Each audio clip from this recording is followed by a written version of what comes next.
My neighbor dared me to ask her sister out at the block party, half laughing, the way people do when they've had 2 beers and decided your love life is a group activity. I said sure, mostly to end the conversation. Her sister didn't think it was funny. What nobody told me, what I wouldn't find out until months later, was that the dare wasn't really my neighbor's idea at all.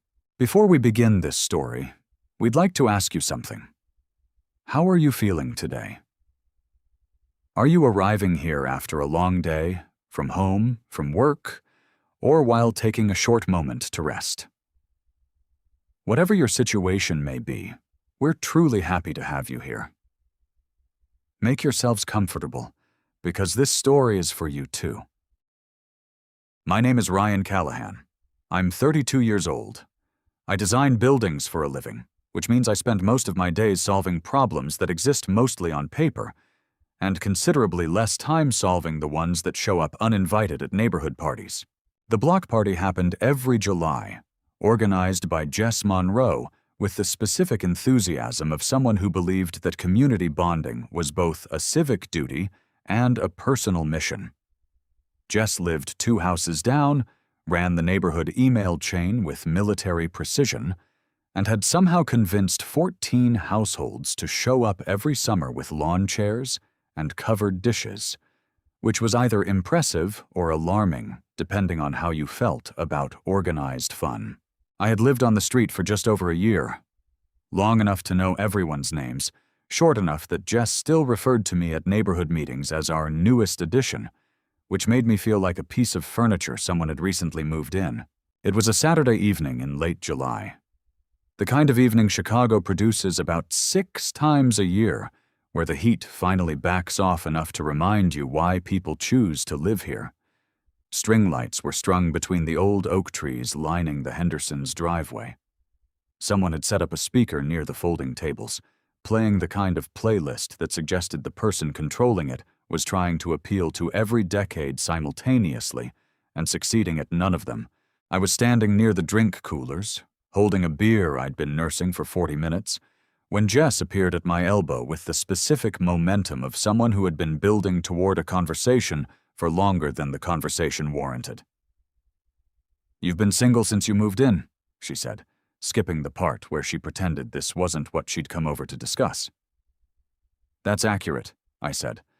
"I've decided this is now my problem to solve." "I appreciate the concern. I'm genuinely fine. You're genuinely fine the way people are fine when they haven't thought about the alternative in a while." She gestured across the yard to where a woman was crouching beside Mrs. Henderson's garden border, examining something near the ground with the focused attention most people reserved for actual emergencies. She had a film camera hanging from one shoulder, the old kind with a strap worn soft from use. "That's my sister Claire. She does architectural photography. She's been in town for 2 weeks visiting me, and she has successfully avoided every setup I've attempted since approximately 2021. That sounds like a preference she's developed deliberately. It's a preference she needs help reconsidering." Jess straightened with the posture of someone committing to a plan she hadn't fully thought through. "I dare you to go ask her out. Right now." I looked at her. "You understand that's not how dares work between adults," I said. "It's exactly how dares work. You accept you do the thing, someone's life improves. Whose life specifically? Everyone's. It's a net positive scenario." She was already turning toward her sister. "Claire, come here for a second." I had approximately 5 seconds to consider leaving the block party entirely, walking back to my house, and spending the rest of the evening in the reasonable company of a structural engineering problem I'd been putting off since Thursday. I did not take those 5 seconds. By the time Claire Monroe crossed the yard toward us, camera swinging slightly with each step, the window had closed. She didn't look surprised. That was the first thing I noticed. She looked like someone who had heard at least half the conversation from across the yard and had made a decision about how to handle it before she arrived. "What did you do?" she said to Jess.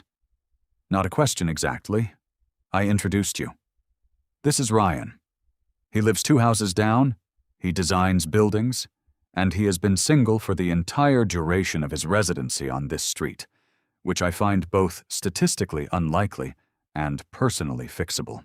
Claire looked at me with an expression that contained, in roughly equal measure, a specific kind of exhaustion, and something that might have been dry amusement if you knew where to look for it. "I'm so sorry," she said. "She does this. I've asked her not to do this. She mentioned that possibility and proceeded anyway," I said. "For what it's worth, I told her it was a bad idea approximately 30 seconds before you arrived." "It is a bad idea. I agree completely." We stood there for a moment in mutual agreement about the badness of the idea, while Jess looked between us with the expression of someone whose carefully constructed plan was not producing the results she had projected. "This is going worse than I anticipated," Jess said. "You anticipated two strangers falling into a spontaneous romantic connection because you dared it into existence at a neighborhood party," Claire said. "That's not how people work. It's not a light switch. I was hoping for natural chemistry. There's no chemistry at a dare. There's just two people being put on the spot." Claire glanced at me briefly. "You're both being difficult," Jess said. "I'm the one being practical," Claire said. "Ryan, again, I'm sorry." Jess eventually drifted toward the folding tables, drawn by the specific gravitational pull of a covered dish situation that required her supervision. Claire and I stood at the edge of the yard, near the oak trees, not quite leaving, not quite staying, in the specific suspended state of two people who have just been publicly volunteered for something and are deciding what to do next. "You can go," she said. "I won't take it personally. I was actually going to say the same thing to you." She almost smiled. "Not quite, but close." "Defensive conversation," she said. "We're both just talking to avoid the awkwardness of standing here in silence. Purely tactical," I agreed. "Exactly." She adjusted the strap of the camera on her shoulder. "What kind of buildings do you design?" "Mostly mixed-use commercial, some residential. The kind of work that looks straightforward on paper and reveals all its complications around week 3 of a project." "Where?" "Mostly the north side." "A few things downtown. One building in Pilsen I'm still somewhat proud of." Something shifted in her expression. Not quite warming, but recalibrating. The specific reassessment of someone filing new information against an earlier impression. "I photograph architectural spaces," she said. "Mostly residential interiors, but I've done commercial work. Buildings other people designed." "What do you look for?" She considered the question with more seriousness than the party around us probably warranted. The parts the architect didn't plan for. The way light lands somewhere unexpected. The corner that works better than anyone intended. She looked at me directly for the first time since she'd crossed the yard. "I photograph what's already there. You decide what gets to be there." I didn't have an immediate answer for that. It wasn't the kind of observation that wanted an immediate answer. She mentioned, almost as an aside, that she'd actually photographed one of my buildings once, without knowing it was mine. "Which building?" I said. She reached for the camera without thinking about it, the way people reach for something they've carried long enough that the gesture has become automatic. "I'd have to check. I shoot a lot of spaces. Sometimes I don't know who designed something until later, if I find out at all." She turned the camera over in her hands. "I was doing a series on adaptive reuse spaces last fall. Buildings that had been converted from one thing into something else. There was one in Pilsen." I looked at her. "Corner of 18th and Polina," I said. She went still for a moment. Then she brought the camera up and started scrolling through something on the small screen at the back, the way photographers do when they're looking for a specific frame in a long sequence. The party continued around us, entirely indifferent to the fact that something slightly improbable was happening near the oak trees.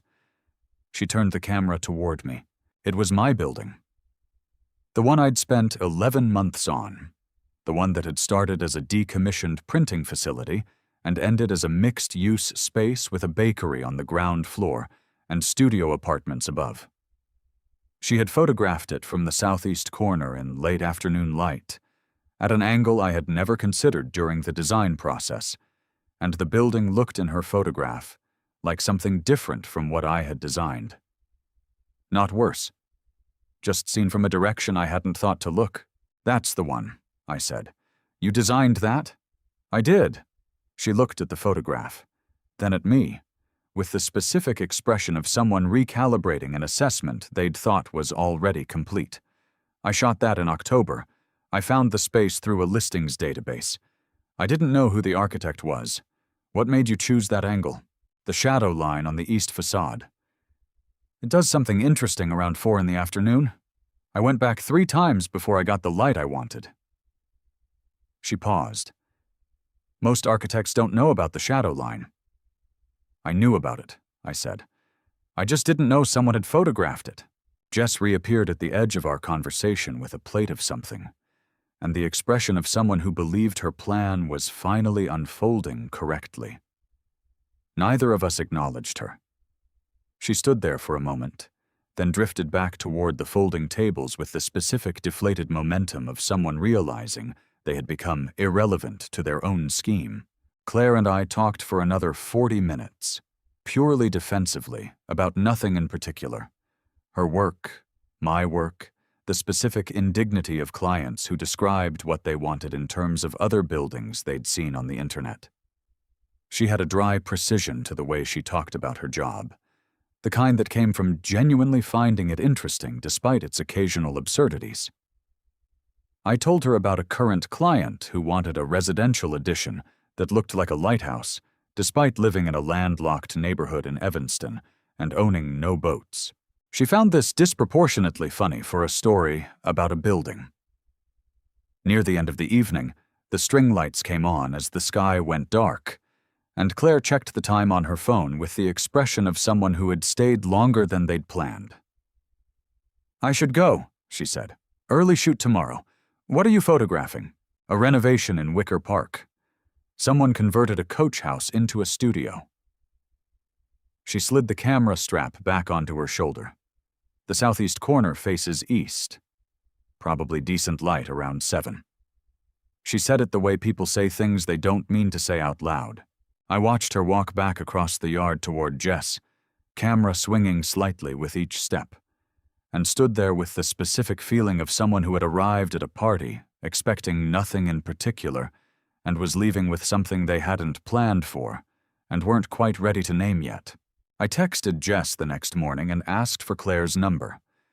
Jess responded in approximately 4 seconds with the number, 3 separate emoji, and a message that said, "I knew it" in capital letters, which I chose not to engage with on the grounds that engaging would only encourage further commentary. I texted Claire that afternoon. Something simple. I said I'd been thinking about the shadow line on the east facade, and that I'd like to hear more about the coach house shoot if she was interested in getting coffee sometime. She responded 2 hours later with a time and a place. No emoji, just an address in Lincoln Square, and 9 o'clock Wednesday morning, which told me something about how she organized her life. The coffee shop was the kind of place that required you to know what you were ordering before you reached the counter. No menu board visible from the door, just a chalkboard behind the register written in a font that suggested the person who designed it had strong opinions about legibility and had chosen to ignore them. Claire was already there when I arrived, seated at a table near the window, and she ordered with the specific precision of someone who had decided in advance and was not open to reconsidering. "You look like you have a system," I said, sitting down across from her. "Occupational hazard. When you spend your days making decisions about other people's spaces, you apply the same decisiveness to your own life out of self-defense. Otherwise, every small choice starts to feel like a project. Does it work? Mostly. It breaks down around furniture stores. I've been known to spend 45 minutes in front of a lamp." She wrapped both hands around her cup. "What about you?" "I write everything down first. Lists, mostly. If I can put a problem on paper, I can usually solve it. If I can't put it on paper, it tends to linger. What kinds of problems linger? The ones that don't have a clear brief, I said. She considered that for a moment without filling the silence, which I noticed. Most people filled silences reflexively. Claire seemed to treat them as part of the conversation. We talked for over an hour, well past the time either of us had probably planned for a Wednesday morning coffee. She told me about the Coach House shoot in Wicker Park, about a client who had wanted her to photograph a completed renovation, but kept rearranging furniture between sessions because he couldn't decide if he liked what he'd built. She delivered this with the dry exasperation of someone who found her work genuinely interesting despite its complications. I told her about the lighthouse client in Evanston, who had since escalated his request to include a functioning fog bell, which was not a thing residential architects typically specified, but which he had described as non-negotiable aesthetic infrastructure. Claire laughed at that. Short, real, the first completely unguarded thing I'd seen from her since the block party. It changed her face in a way that was difficult not to notice. "You're easier to talk to than I expected," she said, "given how we met." Low bar, given how we met. True. But still. I expected this to feel like an obligation, and it mostly hasn't. Mostly?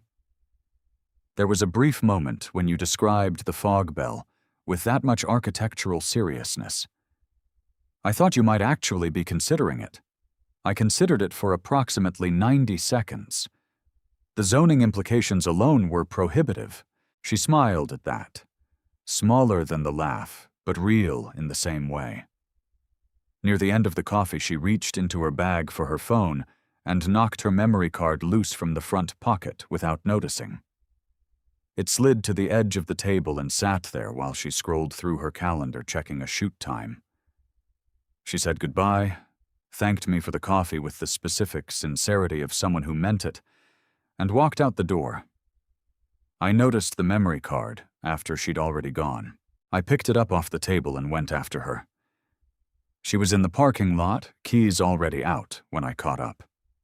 She turned at the sound of my footsteps with the specific alertness of someone who had lived in a city long enough to register unexpected sounds in parking lots. "You left this?" I said, holding out the memory card. She looked at it, then at me, with an expression that took a moment to settle into something recognizable. "Thank you." I would have noticed eventually. Probably around the time I needed to download the Wicker Park shoot and couldn't find it. Probably an inconvenient time to notice. Most inconvenient times are. She took the card, then paused in the way people pause when they're deciding whether to say the next thing. "This is going to sound like I'm looking for a reason to see you again. Which, full disclosure, I might be. But I have a shoot in your neighborhood Thursday afternoon. Would you want to get lunch?" "I would," I said. Genuinely, not out of politeness. Good. Because if you'd said yes just now with that much immediate certainty, I would have assumed you were just being agreeable. I checked my calendar mentally in approximately 2 seconds. The certainty is real. She smiled, the unguarded one, and got in her car. The lunch happened on Thursday. The coffee after that happened the following Tuesday. By the third week, we had seen each other 5 times, which was either a lot or exactly right, depending on how you chose to measure it. I had stopped pretending the frequency was coincidental. Claire's studio was in Lincoln Square, on the second floor of a converted graystone with tall windows that faced north, the kind of light photographers planned their entire spaces around. She had invited me up after our second lunch to see a print she'd been working on, and I had stayed 2 hours longer than the print warranted, which told me something I was still in the process of admitting to myself. The memory card situation developed its own momentum over the following weeks. She would text saying she'd left it at the coffee shop or on her desk at the studio, and could I swing by with the spare she'd given me to hold on to after the second time this happened. I always could. We both understood, without saying so directly, that the memory card had become less about the card itself and more about a reliable reason to appear somewhere the other person happened to be. It was a form of infrastructure. Unofficial, slightly transparent, effective. One evening in late August, she texted that she'd locked herself out of the studio and could I bring the spare. I drove over and found the studio unlocked, lights already on inside, her camera bag visible through the window. I knocked anyway. She opened the door and looked at me with the expression of someone who had been caught and was deciding how much to pretend otherwise. "The studio's open," I said. She looked past me at the door, then back at me. "I know. You have your memory card right there." I could see it on the table behind her, sitting next to her laptop in plain sight. She looked at it, then at me, and didn't bother pretending. "I wanted an excuse to see you tonight," she said. Texting to say come over felt like too much. The memory card felt more manageable. It's considerably less manageable now that I can see the flaw in the plan. Noted. She stepped back from the door. "Do you want to come in anyway?" I drove over. I'm not turning around now. The studio in the evening was different from the studio in the afternoon. The north light that made it useful for photography had gone flat and gray, replaced by the warm overhead lamps she'd turned on at some point, which made the space feel smaller and more deliberate. Prints were clipped to a wire along the far wall, some finished, some clearly in progress. A stack of contact sheets sat on the work table next to the memory card she had not actually lost.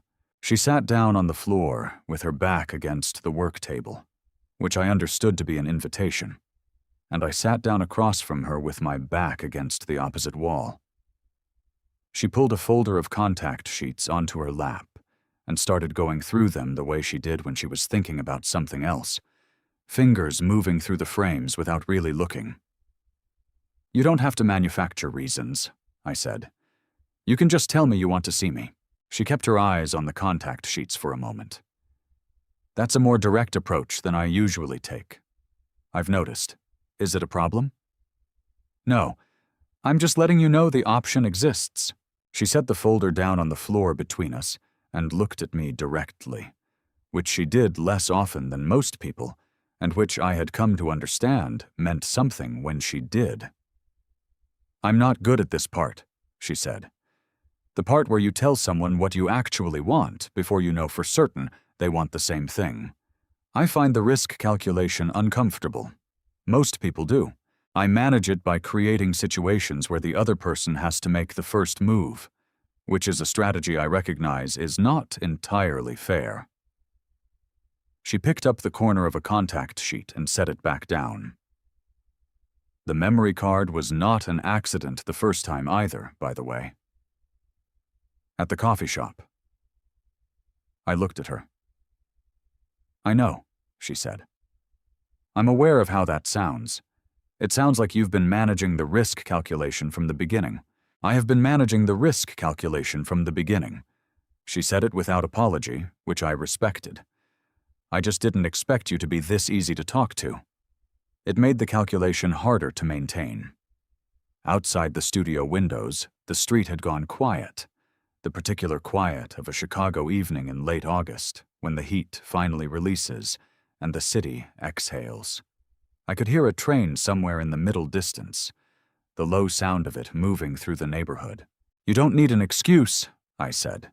"You can just tell me you want to see me." She was quiet for a long moment, the kind of quiet that had weight to it. "I want to see you," she said finally. "Not because of a dare or a memory card or a manufactured studio emergency. Just because I want to. That's all you had to say? I know." She almost smiled. "I prefer the version where I don't have to say it." "I know. But I prefer this version." She reached over and picked up the contact sheets again, and we stayed on the floor of her studio until well past the time either of us had planned, going through photographs of buildings other people had designed while the city went quiet around us. Jess knocked on my door on a Saturday morning with 2 coffees, and the expression of someone who had received information overnight and had been processing it at high speed ever since. "Claire told me," she said, walking past me into the apartment before I'd fully opened the door. She set one of the coffees on my kitchen counter and kept the other, which suggested this was going to be a conversation that required both hands free on her end. "About you two, about the coffees and the lunches, and apparently an evening at her studio last week that she described as going well, which from Claire is basically the emotional equivalent of a formal announcement." "Okay," I said carefully. "This is my fault," she said. "It isn't." "I dared you. At a neighborhood party. I pointed at my sister and said, 'Ask her out.' And now my neighbor is dating my sister. And if this goes badly, I will be responsible for the fallout from both directions simultaneously for what could be the rest of my natural life." She was pacing the length of my kitchen, which was not a long kitchen, so the pacing had a compressed, urgent quality. Every block party for the foreseeable future is going to be either wonderful or devastating, depending on factors I no longer control. I have created a situation with no neutral outcome. Jess, I'm spiraling. I know I'm spiraling. I'm going to finish spiraling, and then I'll be fine. She stopped at the window and looked out at the street. She doesn't date casually, Ryan.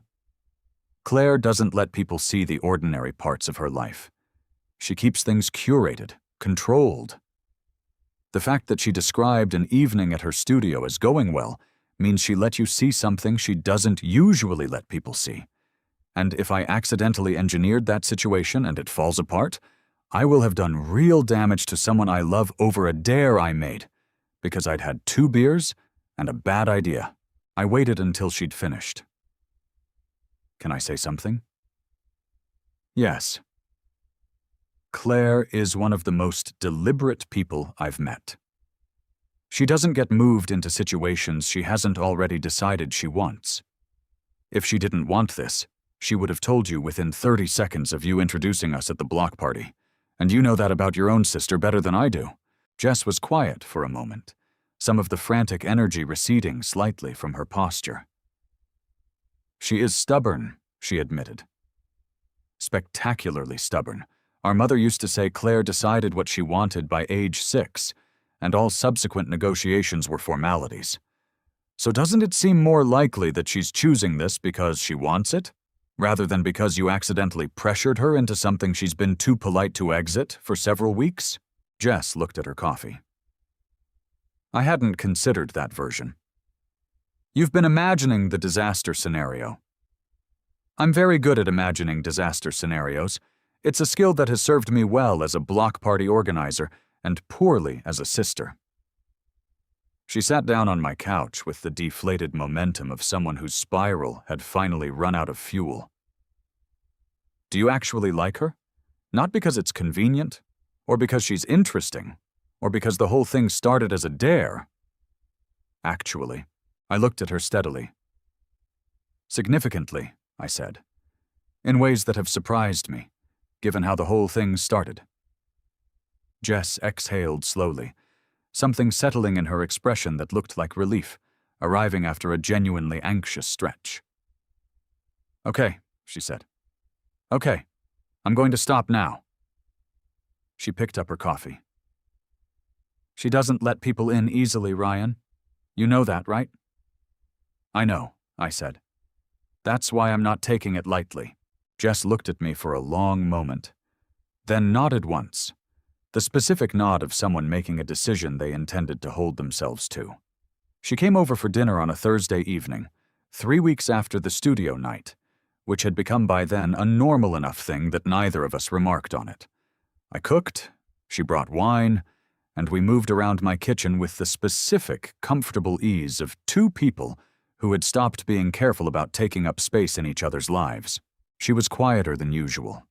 Not unhappy, just somewhere else in her head, the way she got when something was working its way toward the surface.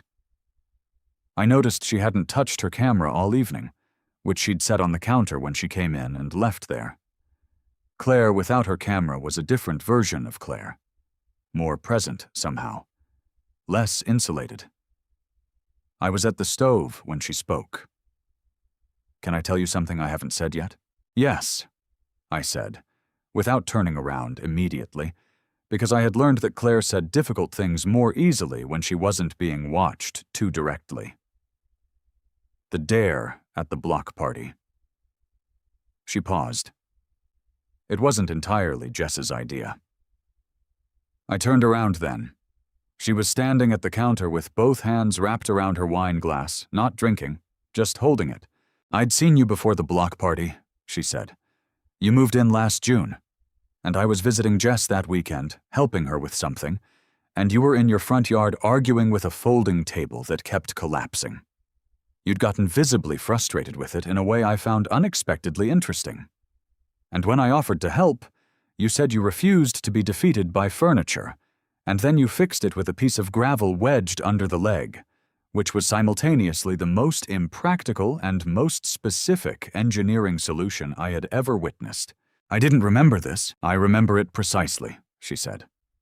"I went back to Jess's that evening and told her I'd met someone interesting on her street, which she found funny because apparently I don't usually describe people that way."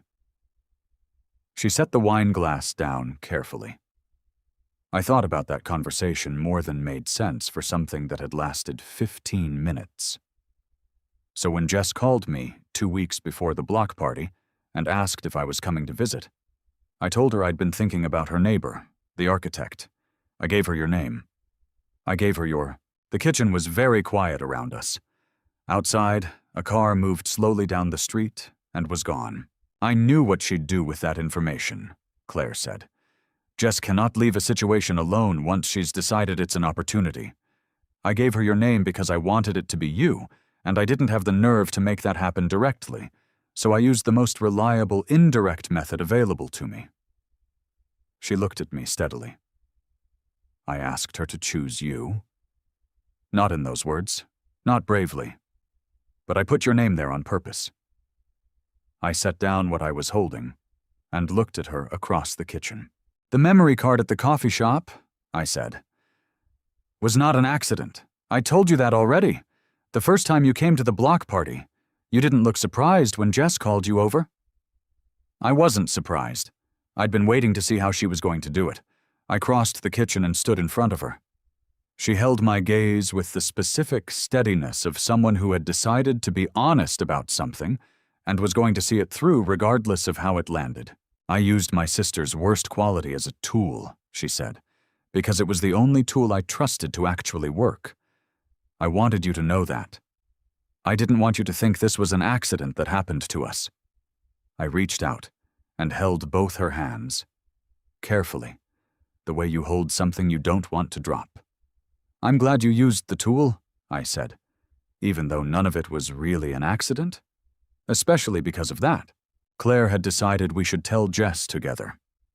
This was not a decision she made lightly.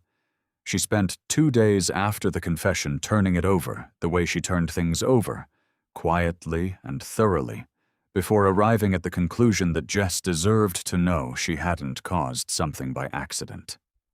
That the guilt she'd been carrying since the Saturday morning spiral was based on an incomplete version of events. "She's going to be smug about it," Claire said, "on the walk over to Jess's house that Sunday afternoon." "Probably. There's no version of this where she doesn't claim some form of credit. Almost certainly not. I want it on record that I find that outcome annoying in advance." "Noted," I said. "Annoyance registered." Jess opened the door before we'd knocked, which meant she'd seen us coming up the front walk and had been waiting. She looked between us with the bright, careful expression of someone who understood that a joint visit on a Sunday afternoon meant something specific. "This looks like news," she said. "It's a correction," Claire said. "Can we come in?"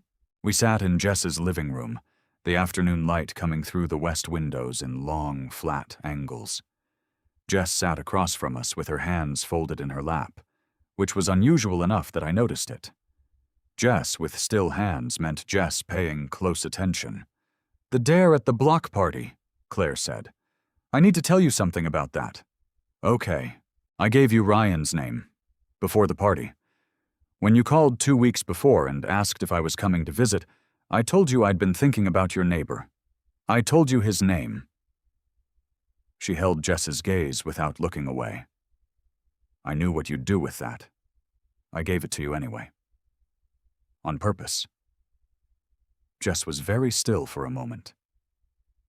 You used me, she said finally. I used your specific approach to situations you've decided are opportunities, Claire said. I used it deliberately because it was more reliable than anything I was capable of doing directly. Jess looked at the ceiling briefly, then back at her sister. Something was working behind her expression, moving through several stages in quick succession. So the dare wasn't something I invented at the party. The specific dare was yours. The material you were working with was mine. I was a delivery mechanism. You were a very effective delivery mechanism. Jess was quiet for another moment. Then, slowly, the expression that had been working its way through her face arrived at something that looked unmistakably like satisfaction. So my instincts were correct, she said. I identified the situation correctly. I just had help identifying it. That is a generous interpretation of what happened, Claire said. I'm choosing it anyway. Jess looked at me. And you're all right with this? With the fact that the whole thing was engineered from the beginning? It wasn't engineered, I said. Claire put 2 people in the same room who she thought might get along. Everything after that was its own thing. The dare didn't make us like each other. It just made sure we were standing in the same yard at the same time. Jess considered this with the expression of someone who was going to agree, but wanted to make sure the agreement came on her own terms. I'm taking full credit regardless, she said. The narrative is mine. I saw an opportunity, I acted on it, and here we are. That is not what happened, Claire said. That is exactly what happened, interpreted correctly. Jess picked up her coffee from the side table with the air of someone settling a matter. I'm a romantic genius. This is simply further evidence. Claire looked at me with the specific expression she reserved for her sister, the one that was fond and exhausted in equal measure. She shook her head slowly, but she was smiling. 6 months passed the way good things tend to pass. Quietly, and faster than you expect. Claire's photograph of the Pilsen building hung in our apartment now, framed on the wall near the window where the morning light hit it around 8 o'clock. She had printed it large, the way she printed things she considered worth keeping. I looked at it most mornings without meaning to. On the evening of our 6-month anniversary, she handed me a smaller print, mounted on a block of wood she'd made herself in the studio. It was a different photograph. Same building, different angle. One I had never seen before. When was this taken? I said. March, she said. Last year, before the block party, before any of it. She looked at the print in my hands. I was doing the adaptive reuse series and I spent an afternoon on that block. I didn't know whose building it was. I just knew I wanted to photograph it. She paused. I found out it was yours 3 weeks later, when I looked up the architect of record. That's when I called Jess. I looked at the photograph for a long moment. You chose the building before you chose me, I said. I chose the building, she said. And then I chose you. In that order, about 3 weeks apart. Jess hosted a dinner that weekend, naturally, having appointed herself the official historian of the whole thing. The moment she'd learned her role in it was more deliberate than accidental.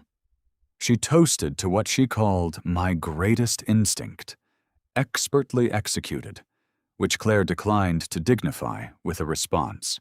Later that night, back in our apartment, Claire sat beside me on the couch with her camera on the table and her hands free. The way she was now, most evenings, when she didn't need the distance anymore. Outside, the street was quiet. An ordinary Tuesday. exactly where I wanted to be. There's something nobody tells you about the moments that change your life. They rarely arrive the way you expect them to. They don't announce themselves. They show up disguised as a neighbor with 2 beers and a bad idea, or a stranger crossing a yard with a camera on her shoulder, or a memory card sitting on a table that was never really forgotten in the first place. I've thought about that block party a lot since then. About the dare that wasn't really a dare, and the accident that wasn't really an accident. About the fact that Claire had photographed something I built before she knew my name, and decided quietly, without telling anyone, that she wanted to know the person who built it. She didn't wait for fate. She didn't leave it to chance. She used the tools she had, imperfect as they were, and she pointed them carefully in the right direction. I think about that when things feel uncertain. When a situation doesn't have a clear brief, and the solution isn't obvious yet. Sometimes the most deliberate thing you can do is trust the instinct that tells you something is worth the risk. Even if you have to find an indirect way to get there. Even if it starts with a dare at a neighborhood party and a memory card that keeps turning up in the wrong place at exactly the right time. Jess still takes full credit. We let her. If this story found its way to something real in you, a person you've been circling, a name you've been carrying around without knowing what to do with it, I hope it reminded you that the indirect route still counts. The tool you use to get there doesn't have to be perfect. It just has to work. If this one meant something to you, leave a like and share it with someone who might need to hear it. Subscribe so you don't miss the next one.